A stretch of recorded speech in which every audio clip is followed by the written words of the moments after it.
Let's talk Indiana. We have problems. Project 2025. Many of you have already heard about it. Some of you are just learning about it, but much of it is already underway here in Indiana. This limited series podcast highlights many elements of Project 2025 and how it impacts Indiana. All right, how you doing, everybody? Welcome to Let's Talk Indiana, breaking it down for Project 2025. My name's Mark. I'm a host at a podcast in Northeast Indiana in the 3rd Congressional District. My name's Mark, and I do it with two other exciting people, Mary Noon and Indiana's own Dana Black. Guys, I'm glad you're here with us. Let's get to it. Yes, this is some hot stuff we have going on here. Indiana's own Dana Black, boy. Hey, Mary. This is the Monday. We're recording this the Monday after the Sunday where President Biden says he is no longer running for president of the United States, and Vice President Kamala Harris is now being endorsed by a string of Democrats. What are your thoughts on that? You know, I am excited. I am tickled to have. I remember when my daughter and I went and voted for Hillary, the opportunity to have the first woman president. And, my phone was ringing. I was out on the bike ride on Sunday afternoon trying to get my head cleared, and I was like, why is my phone blowing up? And of course, you don't stop when you're biking. I did. That's the juice. That's the energy we actually needed, the hit in the arm, the adrenaline. And what we're seeing in the fundraising space, what we're seeing in the conversations. I'm talking to people at Whole Foods last night and they're juiced up. Wow. Yeah. People that you don't normally would have these public conversations. Yeah. But I think that her on the ticket, her representing the Democrats is exactly what this country needs right now in this moment. And I think so many people are getting behind it, super excited, and I can't wait to get to work. All right. Mark, what about And you? on the other hand, today I work with some so-called conservatives who have worn their shirts, done their diligence, have their bumper stickers. It looked like a funeral home this morning, and I couldn't be more excited about it. So I was excited to go in and see these fools not talk a bit about politics, not smack anything. I was juiced about it. And all I could do to hold my tongue, but I did. I was just watching, and nothing was coming out. No one was in a good mood. It was like the worst Monday ever, and I couldn't be more excited about that. Oh, my God, because it's the prosecutor against the felon. You know what? Every excuse possible. I could never debate her. She's not legit. Whatever it would be, he can't because he'd smoke. He would get smoked. He would get smoked. She would definitely smoke him. He does not want that smoke. She is definitely going to take him to the woodshed. Right. Did you guys see her commercial from 2019 rerun? Oh, yeah. I mean, that's on point. I mean, you couldn't have an historical fate of moment. Right. Synergy come into play. It was perfect. The university, the felon, the whole 9 yards. It's all right there for rinse and repeat. So we just have to get to work. Absolutely. And I love the energy, and the donations came in. It was probably the second highest Act Blue donation day. And it wasn't just all the money going to her. Donors were giving money to multiple different candidates across the platform, which is down amazing. ballot is receiving. Yes. So the energy is back, and the donor class is back. So small dollar donors are in there, and the donor class is back. So it's time for us to get behind Vice President Kamala Harris, and let's just take it to them, liars. Let's just take it to them. But we're here to break down what has finally getting some attention. It's finally making its way to the public consciousness, and that's Project 2025. There's so many sections to this thing. It's thick and it's multiple volumes. So we're going to just take pieces of it and try to break it down so that you can understand the significance if this particular if Republicans get in charge again and they control all three branches of government, how this can negatively impact your lives. Right. And I think a key thing about this whole discussion is it's not just developed in the last 6 months. This is a fever dream from before Ronald Reagan was around. So Reagan made it cool to treat labor poorly, the working class get kicked in the shin. Even though he's wearing a shiny Teamster jacket, Reagan was a scab too. I'll just say that. That's my personal opinion, but I share it with many others. And so here we see these guys today attacking working families. And who are we? We're all working families. Why do you attack us? Why do you want to hurt us with this stuff? It's dense, but you're right. There's some key things we need to talk about. Yep. Yeah. And I think you hit a highlight, Mark, when you say this has been in the works. I don't know if you folks saw the photo circulating on the internet where somebody was on the plane. They took a picture of a duffel bag and it said Project 2025 Transition Team. And it had a picture of the White House. They are getting cocky. They think this is happening. And it's going to be our job to get this information out to people and to really show them that we have to stop this, because here in Indiana, as we're going to talk about and dive into, there are examples of this plan already trickling into our state and other red states. We are the test market, as is Missouri, Oklahoma, you name them. There's several states around here. The predominantly red states with that supermajority are the ones that are really testing it. Yeah, and it's going to be harmful. And so that's why it's so important for us to like break it down in layman's terms, because it is dense. And if you're like me, my ADD is real. So we wanted to, you know, at least make it entertaining a little bit so that you guys can digest it and break it down into little pieces. So, Mark, you know, one of the questions I asked before we started this was, what was the thing that you were most passionate about to start this conversation? And I'm going to let you go. All right. For me, it's public education. Our teachers have been doing it. I'm a child of a mother who was a public educator. I'm a public education kid. I didn't ever think that voucher system, I fell for it when I first saw it. I said, what are we after here? And then I started reading into it. I knew that what Betsy DeVos was even throwing out was wrong, and the things she was doing. She's never educated in her life. Never. She's never taught a day in a classroom. She didn't even substitute teach, yet she was running the Department of Ed. So I knew where things were headed when we saw that. But prior to that, this has been something they've been attacking all along. Look at how they take all the small communities in the state of Indiana and make you think you don't need the union. The union's not necessary. And unions in many cases in these rural education areas are drying up and going away. So those were the first test market things that were going on. I can tell you right here in Northeast Indiana, the DeVos family and the money that they put into things to try and take and change things, bringing superintendents in that were fought by people in the public. It's an ongoing thing. For me, the big thing is, let's say that Tuesday is the day after the election, a week later, that the Department of Education goes away. What's your impact here in Indiana? Look at the things you've lost. Head Start, money for food programs. Head Start, I could introduce you to 20 people who went through Head Start, were part of that, who are good citizens today because they had that help. They needed it. Their family needed that help. These are the kind of things that are going to be taken away and wiped out quickly. Talking to educators, I have some calls and feelers out to some of them to get some more finite detail to them, but it's been depressing, the conversations I've had. Governor McCormick, I say it always. Governor McCormick was here in town on Friday night, and she was with the Fort Wayne Education Association. Packed house. This event was huge. Live music, food, everybody was there. But in her speech, the one thing she talked about is we cannot lose sight of what we have to do, because she's an educator, doctor. You know, that's what's important. Dr. McCormick pointed out again that the attacks are coming from outside the state, but we have so much work to do within the state here at the State House, and especially putting the right governor in. Yeah, Mark, I want to piggyback up on what you said. And if the Department of Education is gone and what we lose here in Indiana, I don't think people realize that in every annual state budget, or it's every biannual here, that the high percentage of how many dollars come from the federal budget, the federal grants, and it's up to 34%, 33%. Right. And we know our state dollars and our state budget is mostly going to education. Imagine what happens if some of that 34% is slashed, and that's what will happen. Absolutely. Correct. And one of the other things that they have a kind of a checklist of things that will happen once they abolish. Right. Once they abolish the Department of Education, they would be, like you said, Mark, cutting federal funding for schools that are pushing critical race theory and gender identity on our children, and opening civil rights investigations into them for race-based discrimination. Now, honestly, a lot of this stuff bubbled up after the 1964 Civil Rights Act, where they were, the Department of Ed was saying, okay, Brown v. Board of Education happened, but we saw what happened with Brown v. Board of Education.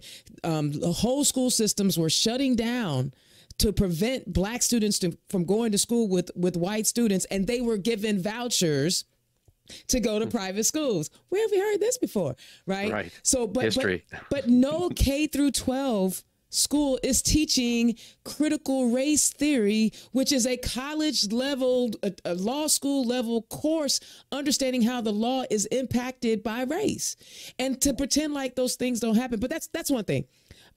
Creating a body that certifies teachers who embrace patriotic values. What does that mean? Are they qualified to even render that? What does that mean? Patriotic value. What does that even mean? And who gets to define that?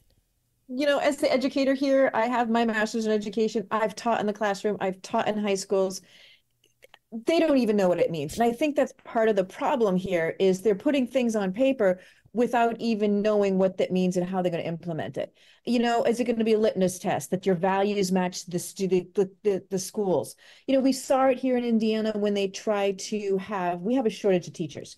How many teachers jobs are out there right now that we don't have teachers for? 3,000 plus here in the state. Listen, when Hamilton County is having a job fair for teachers, you know things are bad. Hamilton County, the richest county in the state, they're having problems getting teachers, you know things are bad.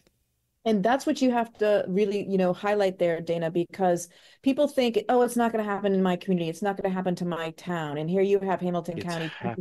It's happening. And they don't want to work here. And how are we gonna litmus test teachers? You can't do that. That's not how education works. And that's not how teachers work. They work for all students. They work for all students that come into their classroom. So my biggest peeve. Go ahead, Dana. I was gonna say they also want to adopt a parent's bill of rights. Where have we seen that? We've seen where Attorney General Todd Rokita has tried to has actually done that, but it's only certain parents that get to take advantage of this parents' bill of rights. They literally are saying, well, as long as you're not, if you're not a person of color or or a parent of a trans kid or a parent of a gay kid or a Jewish parent, your bill of rights don't matter. And so because have you seen what's in some of these? You know, it's that Christian nationalism still. It stands there. It stands tall. It's white Christian nationalism. Thank you. I'm sorry I dropped that word. You're right.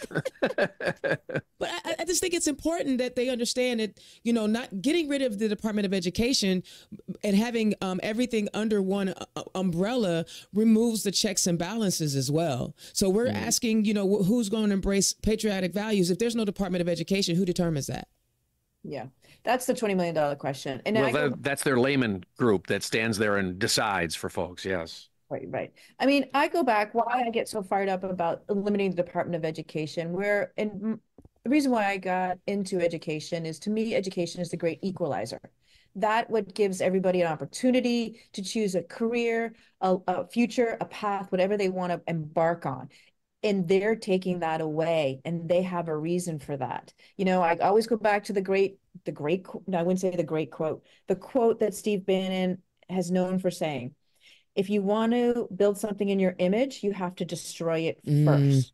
And what they're doing right now with the voucher program, and we have to come back to the voucher program, is they're destroying public education, taking all the funds out of the public schools and say, look, it doesn't work. We need to come in with our great white horses and privatize the system. And as you mentioned, Mark, with Betsy DeVos, that's where this is going. Because if you can destroy it and say, hey, it doesn't work, parents are nervous. Their child's in 5th grade, 6th grade. They're going to want to solve.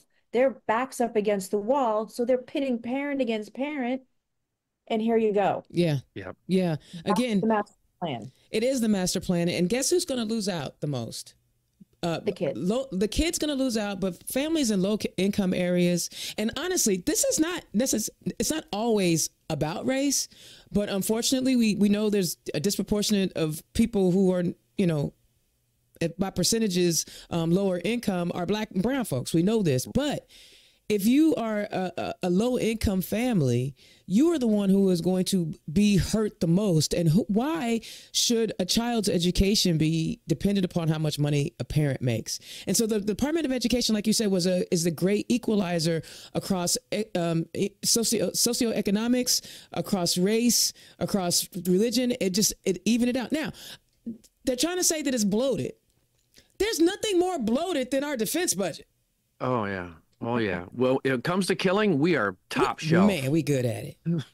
We good at it. And Mary, you had brought up something before we started recording. You were talking about how the diplomas in Indiana are now starting to reflect, right? Some of the stuff. They're having a study group about that right now. Yes.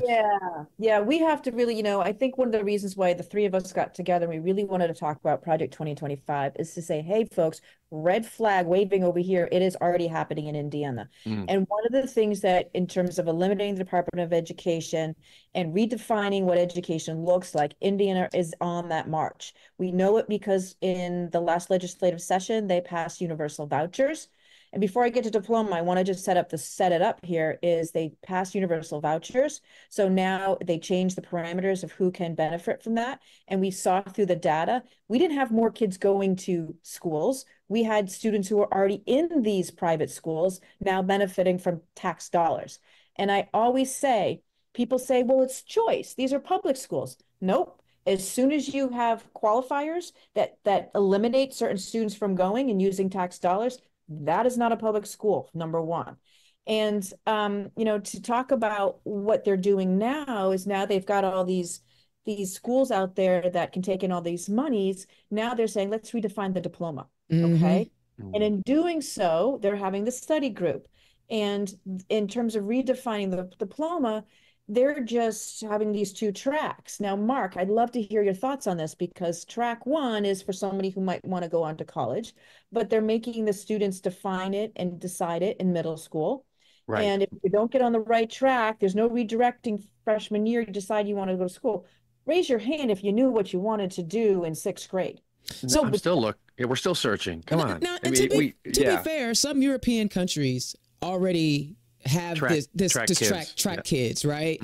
But they also have a society that has universal health care. So and universal labor law that supports them in their future, whether they're doing a metallurgist maybe, or there's somebody that's working with their hands doing carpentry work, or they're a doctor or an instructor, teacher, whatever it would be. Those things are tracked out, and you're always going to be able to raise a family and live a comfortable life with your health care and your wages. And that's what's designed. And that's for, Americans, we don't need any of that. No, of course not. Socialism. Yeah. Well, you look at these diplomas on track two, I forget the names of it and I'll go back to it, but I will think of it in 2 seconds. But what's really interesting, which goes back to the labor laws that were passed last year, is in Indiana. Yes. In Indiana, correct. What they did was they put in this new diploma is these kids need work-life experience. They need apprenticeships. They need ability to see what they want out in the real world. Well, what this track does is it forces the young kids into low-paying jobs, manufacturing jobs. And they have a structure, an actual pay structure for that based on age. Exactly. But what they did was the reason why they lowered the labor laws last year is they need to have that lowered because according to this diploma, to get this diploma requirement, you have to have X amount of hours in the workforce. In order to do that, they had to lower the age requirements that kids could actually step into the workforce. To work at 9 p.m. at night still. Yeah. Exactly. Without any protections. They also took away, this is not for kids, they also took away the fact that in a 6-hour window of work, these young children do not have to be given a break. Yeah. Well, you're only there for that one night. You don't need a break. Keep going. Keep going. What? Yeah. They only have to pay them. If you're 14 years old, you only have to pay them $4.14 per hour for that work. That somebody could be making minimum wage and or more. Absolutely. And here's the killer part. They don't even recognize how there are going to be crap ass parents who will sacrifice their child's education. Who is protecting that child? Take their check. Who is protecting the child in this instance? Obviously we don't want there to be crap ass parents, but there are, right? There are people who unfortunately are have addiction issues and all kind of other stuff. And so the child, if we didn't, we wouldn't have a child welfare service, right? Okay. Yeah, So, true. so who is now, when that kid is working, 14 years old, is working all those hours to 9 o'clock at night? Who's making sure that the kid is actually getting the money? And what are they using the money for? Are they putting it in a savings account for them? Because if you're 14, you should be living at home with your parent, and your parent should be taking care of you. So is that money being used in a way to benefit you in the future? There are a lot of questions to this mess. Absolutely. Well, I think, sorry, Mary. One key thing too we haven't touched on was the Indiana Chamber came to the GOP and said, as the future unfolds here, these undereducated people you're putting into our workforce right now, not 10 years from now, right now, are not ready for the work world. You're not giving them the proper education. Hey, GOP supermajority, work on that. And they continue to peel it back and take more away.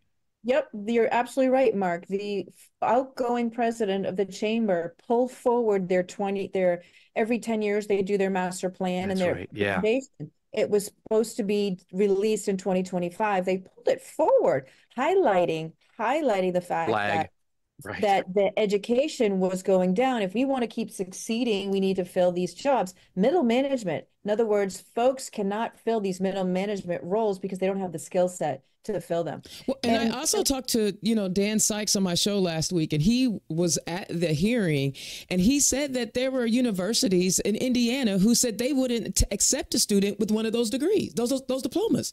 That was their input right there. That sentence. That was it. Yeah. Yeah. I mean, why would you give a student a diploma that they can't use to get into a college or university?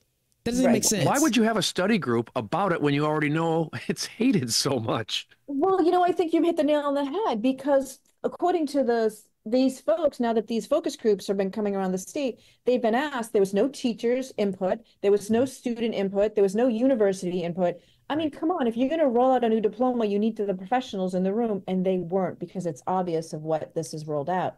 And I get more and more frustrated, having been in the classroom myself and knowing the workload that's put on teachers, is what's going to happen to some of these students is you might decide you want to go to college, right? And then, parents are busy, their heads down, they're working, they're getting the kids to swim practice, they're getting the kids here. And they're relying on the guidance counselors to help navigate their child's education. And right now, Indiana has for one guidance counselor, there's 940 something. That's crazy.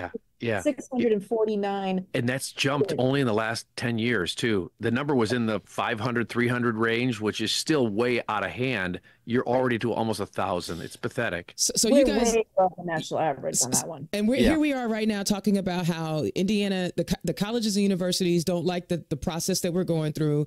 Eli Lilly's has already told us that we are not producing enough people here to do the work that needs to be done.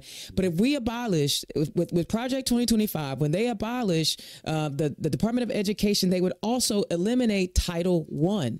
Title I is the Every Student Succeeds Act, which is their funding, which provides grants to schools with large populations of low-income students. So now the great equalizer, gone, because here we have a large population.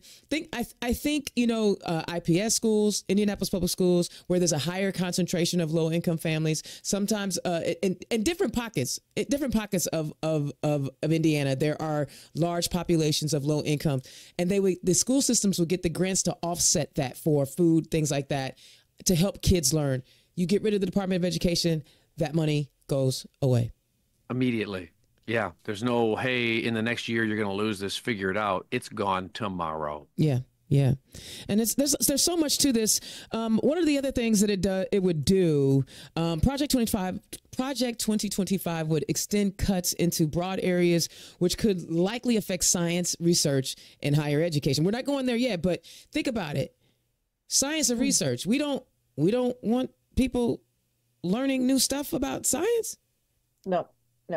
I think people forget that the internet came from a grant from the federal government. Let that sink in. We need science. ARPA. And they gave it to the public. Like, I mean, obviously you got people who are taking advantage and making money off of it, but like it was like the microwave. They developed the microwave in the space program. Absolutely. You know, now we all got microwaves. Science and technology is how we keep up. They keep talking about, think about how many times they talk about what they don't want China to do and they don't want China to have. China is making sure that they're, even though they steal a lot of it, let's be clear, they steal a lot of our technology. They're moving it forward. Right. Well, they're applying it. And we talk about China because that's their great evil empire right now. But their public transportation, their, the airports, everything. When you see it, it's amazing what has transformed over the last 30 years there. And it's, we are fighting every day to try and do something. Because I think I remember there was the 4 years of the previous president who every month or so he'd say infrastructure week's coming and we're going to knock it out. And it never happened. Like the 10 days later, we're going to get a better healthcare program. So the GOP's continue to talk, but they don't deliver on anything except to take away. I know. Yeah. Go ahead. And the thing that, when you talk about, to go back to the title programs being eliminated, Title I, Title I, there's so many studies that show, and this is one of the biggest problems we have in Indiana, they're not funding, is pre-K. Oh my We are God. not solving the problem of pre-K. There's one thing we know we have a problem is we're not educating our younger students, and we have a childcare deserts across the state. When I get on the Facebook and I'm listening to moms over the summer, they're having a struggle to find placements for their kids during after school hours, etc. They're already scrambling. But we all know that a young child who gets exposed to reading at an early age, who gets those developmental skills, social, emotional, all those cognitive things start getting plugged in at those early years, it sets them up for success. Yeah, absolutely. Yeah, absolutely.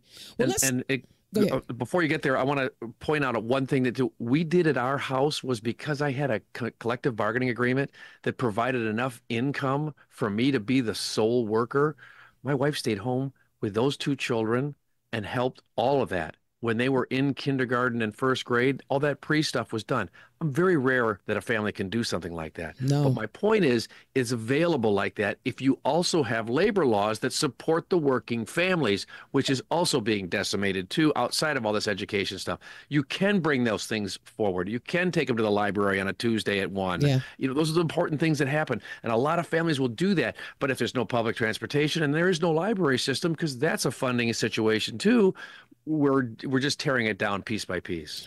Sorry, it's Dana. Not just, I was gonna say, it's not just K-12 stuff that they are. It's pre-K is a big point. Pre-K, but also post-secondary education.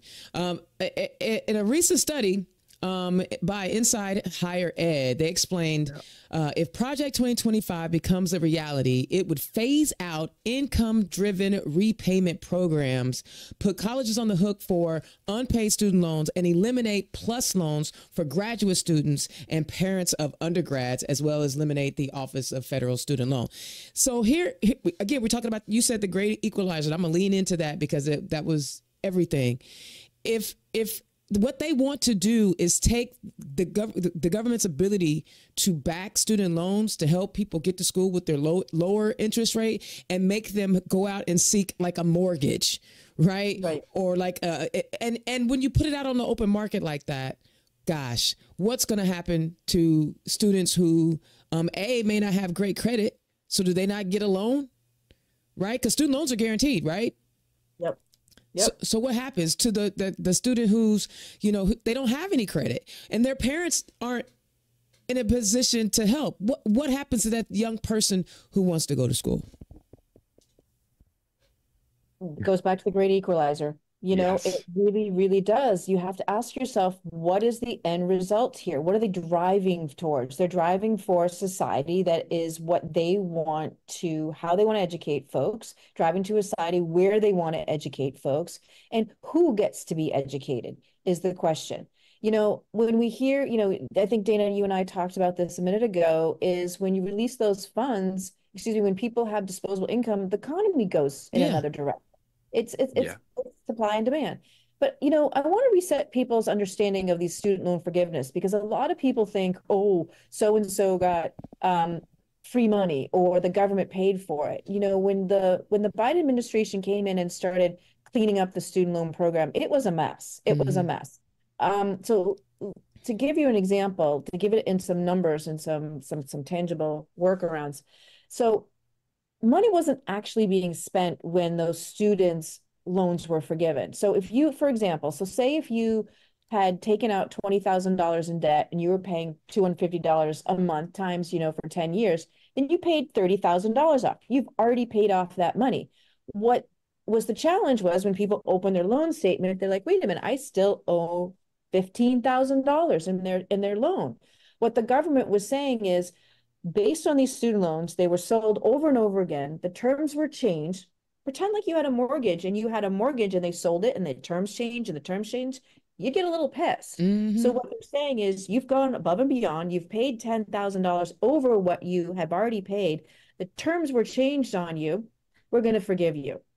Yeah. That's what it did for people. And the irony of that is when you get on the social media and you hear people say, oh, well, that was my tax dollars. No, it's not how it actually worked. Folks paid into it. It's just interest kept clocking and clocking and clocking up. And when it looked like it was going away, we sold it again and made more money on it. And then you got back jacked up again. Yep, we set the terms. But the other part of that is there are professions that aren't as highly paid as other professions. So if you work in the nonprofit space, if you become a teacher, if you work for the government, where the salary caps are capped at lower, the forgiveness aspect of it encourages people to do that work. If you know that you can go work, if you get a loan, you get your education, you go work for the government for 10 years and pay your loans, they'll forgive the rest because they know you could have made more money in the private sector. So this is a way to incentivize people to get into the nonprofit work, to get into government work, and not just be about how much money I can make. And when you take these forgiveness options away, what happens to the government when we have people who are qualified but don't want to go and work for pennies on the dollar when they can go out in the private sector? Yeah, I will add too, Congressman Greg Pence, PPP loan. He had $7,000 forgiven. Indiana's Jim Byrd, his wife had $148,000 in PP loans forgiven.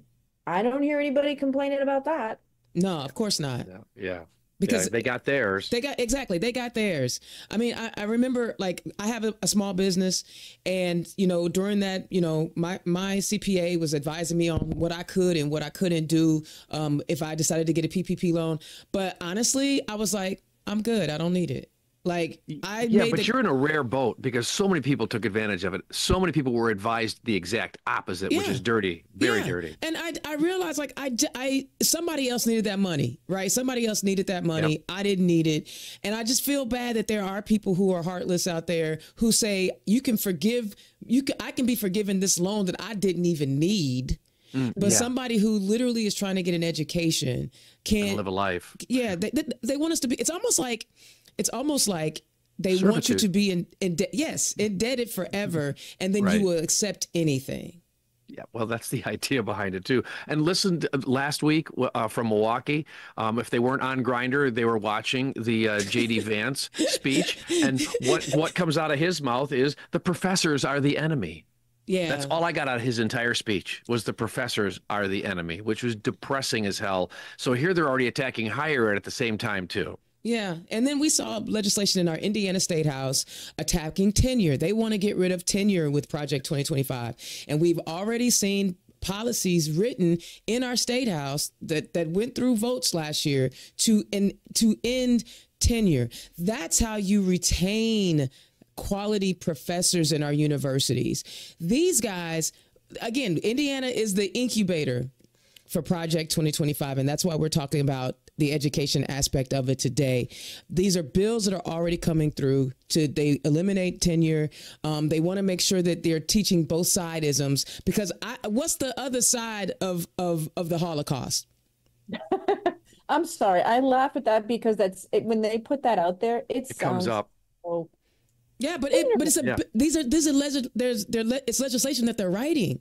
Like, I know. I mean, so you're right. It is about power and control, but eliminating the Department of Education would cause so much damage. So what can we do differently though, right? So One of the things my sister and I were talking about, we can't just, sit around and say why Project 2025 is bad. We got to kind of talk about what would help us. The next positive steps. Yeah. Yes. So one of the things that happened during the Trump years was that they rolled back some Obama era Department of Education policies that improve the quality of education for people all the way around. They rolled those back, right? They want to eliminate anything that helps every student. They just want to help certain students. Always have.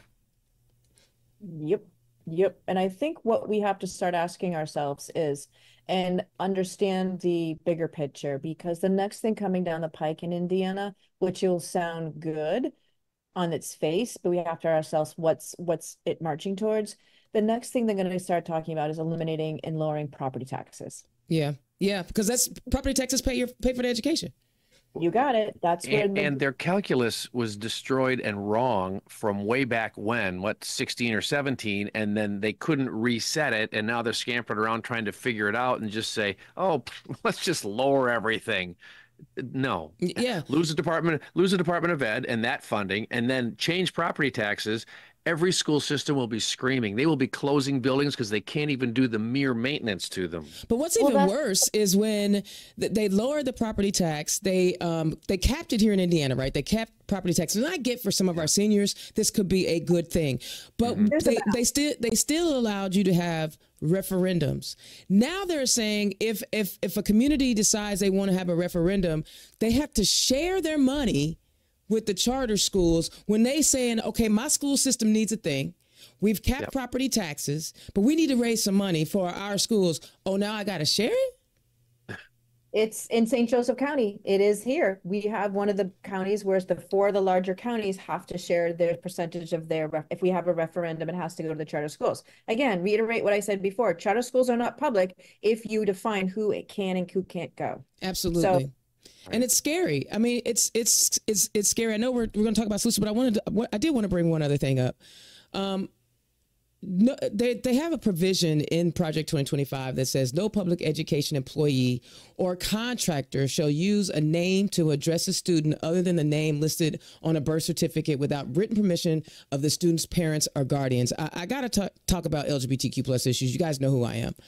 First of all, this takes into account that maybe parents are okay, or that they are even out to their parents, and you don't know what you could be risking. I sit on the board of Trinity Haven. Trinity Haven is the only residence in the state of Indiana for LGBTQ plus youth who are at risk of homelessness. LGBTQ plus youth at risk of homelessness. That means parents are throwing kids out of the house for their identity, right? So why would you, if the kid is confiding in this adult and that kid says, hey, I'm not out to my family, why would you force them to be out? And again, the state of Indiana wrote legislation about this thing. So to be the tattletale. Yeah. And they do the whole thing with the pronouns and the whole 9 yards, with, gender identity and all that. But Project 2025, when it comes to education, is already being written in piecemeal. But because it doesn't have Project 2025 on it, you don't necessarily you may not recognize that piece of legislation comes from this think tank that they've been putting together, like Mark said at the beginning of the show, for decades, right? Right. And putting it together and then test driving it everywhere they can. Right. Let me read it. It's right here. I want to read this to you folks, because one of the reasons that the three of us sat down was to say, hey, this is not coming, it is here. The statute says a school shall notify in writing at least one parent if the student is an emancipated minor of a request made by the student to change the student's name, pronoun, title, or word to identify the student. That is already happening here in the state of Indiana. And I would applaud, I don't know if you guys saw it in social media, I don't know if you saw it in communications, there were several students around the state was basically giving the middle finger to the school personnel, because they look at myself. Some people in my back home call me Mary Elizabeth. So if I put Mary Beth on there, that's changing my official name. Yeah. So So what the kids did was they basically all filled out all these forms saying, "Hey, I don't want to be called Thomas. I want to be called Tommy, please." And they were just overflowing, Mocking it. mocking it. And hats off for the young folks for standing up and creating their own little internal protest. But Yeah, it just shows you the ridiculous of that law. And it's an at-risk law. It puts students at risk. absolutely. It puts young people at risk, and it also, what does it say to a young person when their government is actively writing policies against who they are? It causes internal turmoil, and we already know that the suicide rates among LGBTQ plus youth are exponentially Huge. higher. Before they ever reach 16. Yeah. You know, yeah, that's the key. Yeah. So, I mean, and this would be, Indiana is doing it already. And just imagine if you have the federal government coming down with their, agency. Mind you, there's no Department of Ed, right? Department of Ed is gone. So who are the people that are going to be watching this? Is it going to be, what is it, the brown shirts?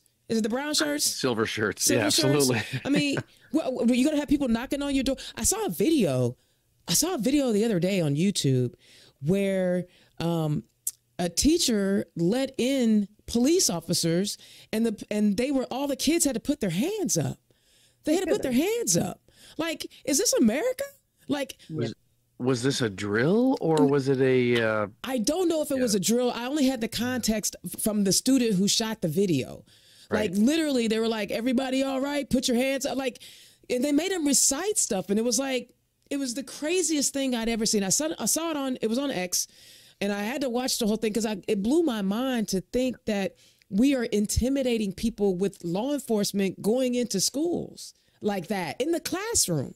It wasn't like a metal detector or, an entry. It was literally Uniformed officer with guns, because we know how much we love our guns. Yes. And schools are supposed to be the safe place to be nurtured, loved, creative, make friends, emotional development. And now we're creating these environments where that it's becoming a place that people feel unsafe, Which maybe by design just puts them into the workforce even earlier. What's wrong with 8 and 10-year-olds working in a factory?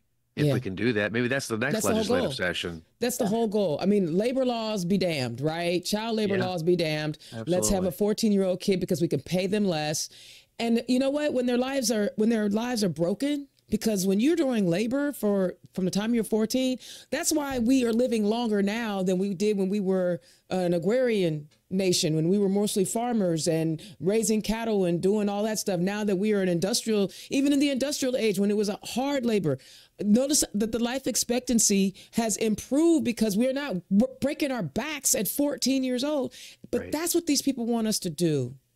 That's their good old days. Yeah, that's their good old things. Ain't no such thing. Ain't no such thing. They haven't lived it, right? And in this area out here in the Elkhart area, and where I am, where you've got the RV capital of the world, you have these folks coming out of school because they were attracted into the RV industry. They're working hard labor. They're on the lines, and I meet so many young folks and I say young, that are in their late 20s, early 30s. Bodies are done. Mm-hmm. And because the educational opportunities were not the greatest, because of the way we're focusing on getting our kids out into the labor market and manufacturing, they decide, you know what, I worked there, I'm done, I want to try something new because my body is done. Their options are very limited because their high school diploma is very limited right now. Exactly. I mean, you're just you can't. It used to be, oh, well, if you don't like that job, just pick up and move. Who the hell has the money to do that? No, nor the resources, zero resources. And it's not like it was with the Great Migration, right? The Great Migration of the South. I mean, people were leaving because their lives kind of depended on it, right? Racism. But there were neighborhoods built for those people that was happening. That's why they moved here. And friends and cousins and family, and it all built on itself. And that whole community is not available anymore. Exactly. So I think one of the biggest goals, if we could, if I had to wrap it up and sum it up, they want to take education and turn it into a states' rights issue. They want to push everything back down to the states. How's that working out for abortion? I just want to bring that up. I mean, or how did that work out, you know, during Jim Crow era? States' rights, I hear states' rights, I get nervous. I have DNA flashbacks, right? I wasn't even there. It's in your makeup. It's in my makeup. But they're saying that states can opt out of federal programs. They're saying that states can, you know, they want to cut all federal funding and then let the states decide on how to best educate people. I got a problem with that because, again, I hear states' rights, my brain seizes, I get nervous, I start to sweat because I know if I had to go to Arkansas, which is like one of the worst, or Mississippi, one of the worst in the nation when it comes to how they educate and take care of their people, then we know that we're going to have generations of humans who will miss out on the opportunity to be their best selves. I was reading White Fragility a few years back, and one of the biggest takeaways from that book for me was after Brown v. Board of Education, I mentioned earlier how school systems completely shut down and they gave vouchers to white parents so their kids could go to private schools. And black children did not go to school at all for 5 years. 5 years they couldn't go to school. Yeah. And then we didn't have a black astrophysicist until the 2000s. 2015s. Yeah. It's like there was the whole generation of lost people because they didn't get the education. That's what's going to happen. And that one astrophysicist has a great story of how they fought to be in that library to even learn to get where they are. Yeah. Very sad story. That's just one person. That story is told out many, many times everywhere. Yeah. Yeah. When I was in education, one of the greatest books that I read was Jonathan Kozol, Savage Inequalities. It was written a while ago, and it really sums up what education does for folks. There was these two girls living across the street from each other in the Chicago area, and the way that the boundaries were drawn for the school districts, one went this school district, one went the other. Okay, they're sitting together, it's SATs, they're both thought they were in high-level classes, so they're bringing their textbooks over to each other and saying, hey, let's study together, all those wonderful formulas. We all remember those, studying for the SATs. Yeah. Student A brings her textbook, student B brings her textbook, and the student A questions student B, well, wait a minute, that's the one we used freshman year. She's like, no, I'm in advanced algebra. This is what we use. So they go take and sit for the same test, and you obviously know what the result is going to be because score-wise, right? Yeah, they're so far behind, and that's what we're doing with our students by taking funding out of our schools, by not giving the opportunity. I always say, kids are going to do what they're going to do. They're going to go after a career or a life or a future, but just starting at the starting line altogether. Well, just give the opportunity to jump together. Well, you know what they do want? They want us all believing the same religion. There's another segment in this Project 2025 when it comes to education that just is also problematic. I mean, the whole thing's problematic, right? Protect faith-based institutions by prohibiting accreditation agencies from requiring standards and criteria that undermine the religious beliefs of or require policies or conduct that conflict with the religious mission or religious beliefs of the institution, and intruding on the governance of colleges and universities controlled by a religious organization. Who's doing that? Do you think Notre Dame good one. is having an issue right now with people interfering in their religious? They are a private institution, by the way, so let's be clear there. But But unless you are willing to say, if we're going to give accreditation and money to a Christian school, then you need to give it to a Jewish school, a Muslim school, a Hindu school, a Buddhist school. But they don't want to do that. They don't want that. They want everyone to be, like we talked about earlier, white Christian nationalists. And this whole thing is to erase other people's belief system. And think about it. I'm not hating on nobody's faith or religion, but I do know that there are hundreds of denominations in the Christian faith. Within it, right. Which one? Right. Which one? We were founded, we keep hearing this thing, we were founded as this Christian nation. No. Yeah, we were founded on the freedom of religion, and you should still have the freedom from it as well. And there are multiple passages, I just wrote about this, there are multiple passages prohibiting faith-based criteria faith, to run for office. Also, the freedom. We're not establishing any religion. The fact that in the First Amendment says we're establishment of no religion. No religion. That's it. So these people are gaslighting us into believing that we are a Christian nation when we're not. We have a lot of Christians in our nation, but we are welcoming to all religions. We don't want to be. What is it? The Taliban, Al Qaeda, Sharia law, whatever they love, whatever. And I'm not hating on it, but I'm just saying, don't force me to believe what you believe. I will fight tooth and nail for you to believe what you want to believe. The freedom for you to do that, absolutely, as we should. Right, and again, back to our theme about it's happening here, where the incubator is. The law that allowed vouchers to be used in religious schools. Oh my God! It was written it's written in our state constitution that state money cannot go to religious organizations. And it was changed for the exception of the voucher schools. And the last number that I looked up, 98% of the vouchers in Indiana in the last academic year went to religious schools. Now, I'm not knocking religious schools. Don't get me wrong. That's not my point. No, that's not what we're doing. The point is we're walking down a narrow path of how we want to educate our kids. And that is the challenge. And that's Project 25 is putting towards that white Christian national education. And that's not the universal education that we all need to have. So go ahead. No, go ahead. Yeah, go ahead. One last, Mary, I really appreciate the perspective you've brought because you've been in the classroom, and that's what's important. Is we can't lose sight of the fact that this Indiana team that's putting whatever forward with their legislation didn't bring someone like Mary, didn't bring someone like Dr. McCormick into the room to ask them their thoughts on this, because they know that they would tell them that's crazy. Don't. Right. So here we are. Sorry, I'm trying to break it down. But they don't actually care what the people. We've seen that our General Assembly, the supermajority in the General Assembly, does not really care what the majority of America or of Hoosiers want. Right? They won't even discuss cannabis.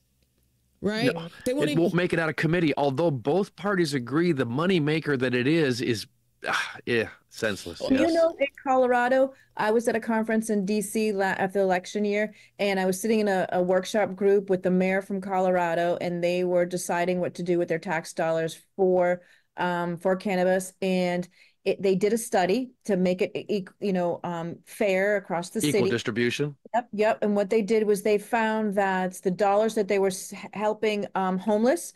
And when they decided what the homeless population really actually truly looked like, instead of the narrative that it's people who, are not making effort in their life, they found that the majority of homeless in their city were single moms who came up every week only about $400 to $500 short in paying their bills. So if they gave grants to single moms with 2 children, they could actually keep them in the home, keep them in the school, and keep them educated. So there's ways that we can have monies and tax dollars work for all of us. But as you mentioned, Dana, the Indiana State Legislature, the current MAGA GOP, is choosing not to listen to creative, viable solutions that we need here in Indiana. I know when Representative Smith was arguing against a lot of the education bills that come through the House. He's an educator. He's been an educator for a long time. And I don't want to say the years because I might get it wrong, but he's been an educator for a long time.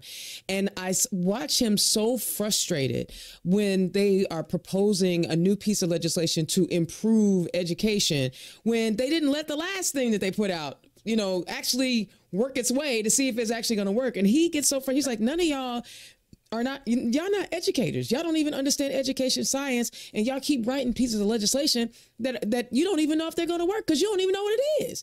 So I've watched our Democrats who are educators fight back, but unfortunately they're powerless when they're in the super minority like that. Super minority is right. Yes. They're powerless. So guys, a lot of the reason why we're talking about this stuff is not just at a federal level, Project 2025 and how harmful it can be. These are pieces of legislation that are happening right here in our state house. And it only takes us, I think we need 4 seats in the Senate. And how many?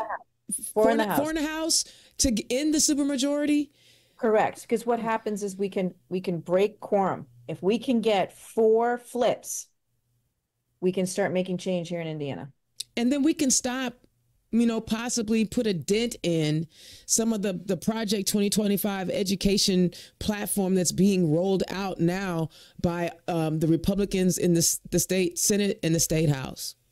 And then the GOP could actually make some headway and make the Indiana Chamber really happy with them when they start doing proper things to educate the students that are going to end up in that workforce. I sometimes wonder, what do they think is going to happen to the people who don't have any choice? It's not a long game for them. It is by the stuff coming here, obviously, but it's a money today now thing is how they're looking at it. They receive in some way, whether it's their campaign coffers or whatever else we don't know about right now. But history will show us later. It's going to be a sad story. I'm confident. And that's why, because of legislation like this and policies like this, you have people believing that immigrants who are coming over to be, to pick vegetables are taking your job. Like, you have people getting free stuff. Getting free stuff. Or it's the black person's fault that some white kid in rural Indiana didn't get the opportunities because their education sucks. We talked about school choice earlier.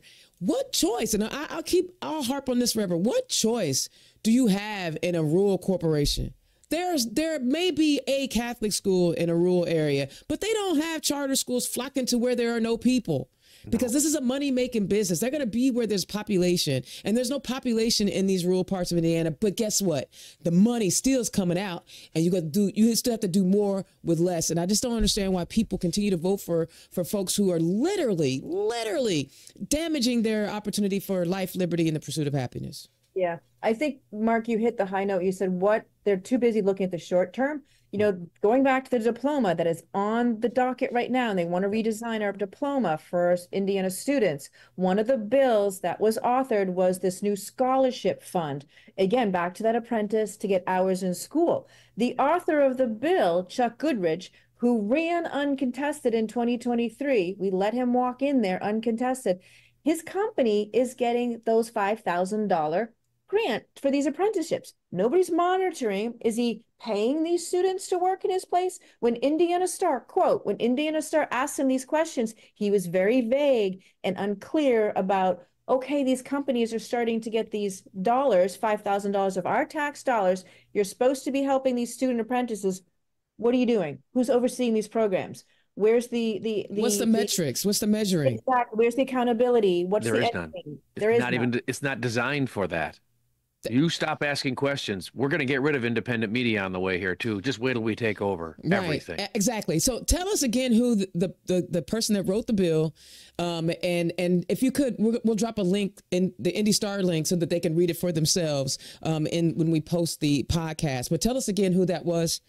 It was Representative Chuck Goodrich. He was District 29. He went and ran in Congressional District 5. He gave up his seat, went and ran in Congressional District 5. This article was in the Indy Star in January 2024. O'Donnell wrote it. So you can go look up that. But basically, his company was getting those state dollars to have, quote, apprenticeship scholarship dollars. But was he paying the students? But that's just like the online schools that were getting all that money. They always talk about fiscal responsibility, but they're some of the most gullible people on the planet because they just give our money away and without accountability. Like the charter schools, the online schools stole close to $1 billion of our ghost students that didn't even exist. And they were spending their money at Tiffany's, folks. Your tax dollars. Let me say this again. Your tax dollars was going to somebody's fund money going up to Chicago or down in Indianapolis at Tiffany's so they could buy whatever they want. And this is what happens. Look at this money I got. And they're just giving it to them. But see, with no Department of Education and everything being controlled by the states, imagine how much worse it will be. Yeah. Imagine how much worse. We're talking about, I know it doesn't seem like, the conversation is kind of flowing, ebbing and flowing, but all of this is happening because, again, Indiana's the incubator. Let's rinse and repeat. And they are able to get away with what they're able to get away with because they have a supermajority in the state house. We have lost so much money by either not earning it, through cannabis and other streams, revenue streams, or we've lost it because we've given money away to fraudulent organizations who swear they're trying to educate people. And they also have this thing where if you're homeschooled, that you get money. Why are you getting tax dollars, public tax dollars, and your kid ain't even in a school? Like, it's a choice. Homeschool's a choice. It's a choice. I applaud you if you could support that, if your spouse could be some kind of teacher. But there again, I've met some homeschooled people now who are adults who are stifled in many ways, for lack of a better term, on many levels. That's why we have social emotional learning as a thing, so that you learn how to connect with people and build relationships. You isolate your kid at home. Listen, if you want to homeschool your kid, go right ahead. But I don't think that our tax dollars, right, just like they go for private schools. If you want to send your kid to a private school, why am I subsidizing your private school? Yep. That is a good question. Why? Yep.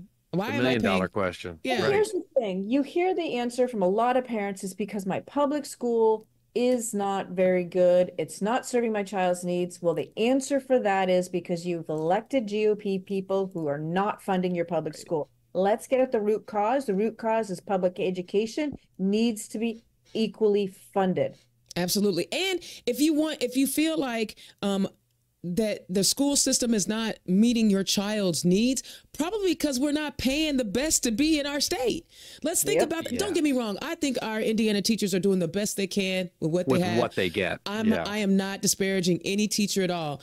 But I bet, like I had a candidate on the show who lives in Indiana, but teaches in Kentucky. Because the salary is significantly higher. So think about all those Indiana kids that could be having that amazing teacher in our Indiana schools, but they decide to go over the river every day and teach Kentucky kids, right? Things like that, because it betters his life. He has a family to take care of. He has a roof over his head. Those are a number of things that are important to Americans to have. Everybody wants that. That's all they ask for. And why should an adult sacrifice their livelihood, right, they're to exist to take care of somebody's snotty-nosed kid? Like, I just want us to think beyond ourselves, because I've heard a lot of people say, my kid this, my kid that. I don't have any children, but my kid this, my kid that. But what about our kids? Like, why is it? I've always looked at it that way. We are a community. We can't do this alone. Right. And if you're not giving that child over in White County what they need, I promise you, that doesn't help Indiana. And let's not lose sight. When you talked about Arkansas, the first thing I thought of was that school to prison system, because that prison system is the money maker in that state. And that's where manufacturing or anything else is going on. They're building with state funds, huge places to produce product, take those prisoners out of their jail cell, feed them, drive them on a bus, put them to work, and put them back in their cell for bed. That's it. Yeah. It's pathetic, and there's more detail than that. There's been some amazing articles I've read recently, and Jacobin had some great studies on that, and they sent some people in and did some work and talked to some folks that were in their 10 years of stuck in prison, the work that they had to do. Pennies. They were given pennies for their work. Yeah, and they charge $4 for a collect call. Yeah. A minute. Absolutely. $4 and they a minute. charge them for the food they fed them, too. Wow. So guys, this is our first episode. We really try to talk about, how Project 2025 would impact the Department of Education and how it is currently impacting policies that are written in Indiana. Guys, let's finish this off with some final thoughts on this and this is just the first episode. We're going to do a mini series. We're going to try to bring you guys and just break it down. And if you have questions, we'll make sure that you know how to email us and ask us the questions that you have. Mark, give us some parting shots on this thing. I think the first thing that we talked about early on was the amount of things that are there. It just seems so big. There's just such an immense thing that when I brought it up to somebody, I have a button that I got from the Dem State Convention that says Project 2025, circle and a line through it. And someone said to me, they go, yeah, I saw something about that. And I started reading it, and it's like, I just stopped. I don't care. So that's that apathy, and that's what they want. It's such a dense document that they don't want you to see these individual pieces. And this is what we're bringing it by breaking it down and giving you these small appetizers. depressing as it might be, we're trying to remind you that this is something that's going on out there. This has been around for a while. This is not a new thing, but here's their structure. And who's freaking out the most right now? Now that Kamala Harris is here, let's not lose sight of the fact that there's a rebirth and a thinking. Woo. Granted, it's going to be an open convention. It's going to be interesting, to say the least. But hey, folks, there is hope and there's a light at the end of the tunnel. Don't let this depress you, but you've got to pay attention. And that's what we're talking about. And Mary, you're a political strategist. Close us out with, why it's important to think about this from an election perspective. Absolutely. First of all, in Indiana, what our biggest fault is, we're leaving seats uncontested. As I just pointed out with Goodrich, he ran uncontested, passed that bill. Nobody challenged him. Nobody held him accountability. So we have to start filling the seats of the bus. If you want to flip a state, we've got great candidates at the top of the ticket right now. We've got Destiny Wells, we've got Jennifer McCormick, we've got other people running across the state for align with our values. They cannot be everywhere. So what happens is, if you have folks running in some of the redder areas, the more challenging areas, that brings out a Democratic message to those voters, and it allows those voters to know who and what's on the ballot. So it's really, really important if we start funding those districts. And I'm going to put a plug in here for Blue Indiana. Blue Indiana is doing just that, trying to fund and support those down ballot folks. Because when we get people to run, we also have to support them. Absolutely. And that means dollars. And it helps the top of the ticket. It helps us win. The second thing I will actually have to say is, if you really want to take a deep dive into education, I would actually highly recommend 2 books to go to the library, or if you choose to, go to buy them or download and listen to them. The Privateers by Josh Cohen. It's really about the billionaires taking and transforming public education. It really gives you an understanding that this has been a march towards privatizing education. And then the second book is by, it's called Education Wars. It's by Jennifer Berkshire and Jack Schneider. And it kind of goes into the same thing, but gives you some tools of how to combat it, how to get involved in your community, how to take action. We need folks to start thinking about, don't keep pointing to the Democratic Party and say, hey, let them do it all. Mm-hmm. That's only one entity here. You're the other entity. We need people to step up, to get involved in their local candidates, write postcards, fund, look up who's running in your local area and start supporting them. All right. That was good stuff. I have nothing else to say to that. This is Let's Talk Indiana. Let's get together. Let's have a conversation about this Project 2025. I'm Indiana's own Dana Black, Mary Noon, and Mark Gavard. We're going to keep bringing you this information. We're going to try to do it on a weekly basis. We're going to make sure that you get exactly what you need, and we will share it on all of our platforms so that you guys have access to it. We will have another one. We don't know what topic we're going to talk about next, but trust, know, and believe this mini-series, we will hit all the good pieces, and hopefully you can take that and do some more research and learn a little bit more about how impactful Project 2025 will be to our lives.